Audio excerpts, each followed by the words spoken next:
রাজধানী ঢাকা সহ দেশের বিভিন্ন স্থানে ভয়াবহ ভূমিকম্পন অনুভূত হয়েছে।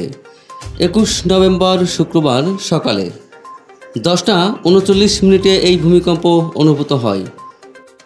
এর মাত্রা ছিল 5.7। এটি বাংলাদেশ ও ভারত দুই দেশেই অনুভূত হয়েছে। ভূমিকম্প সংঘটিত হওয়ার পর থেকে চারিদিকে মানুষের মধ্যে আতঙ্ক বিরাজ করছে। বাংলাদেশ আবহাওয়া অধিদপ্তরের ভূমিকম্প পর্যবেক্ষণ কেন্দ্রের ভারপ্রাপ্ত কর্মকর্তা রুবাইত কবির বলেন, রিক্টার স্কেলে ভূমিকম্পের মাত্রা ছিল 5.7। রিক্টার স্কেলে ভূমিকম্পের মাত্রা ছিল 5.7। এটির উৎপত্তিস্থল ঢাকা থেকে 13 কিলোমিটার দূরে নরসিংদীর মাধবদীতে।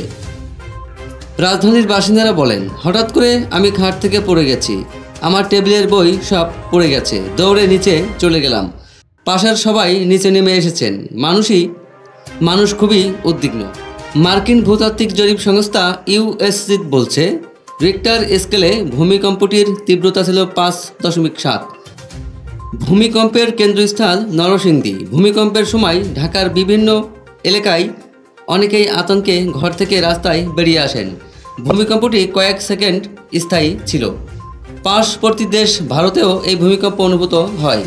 ভারতীয় গণমাধ্যম এনডিটিভির খবরে বলা হয়, ভারতের পশ্চিমবঙ্গের কলকাতা সহ আশেপাশের এলাকায় ভূমিকম্প অনুভূত হয়েছে।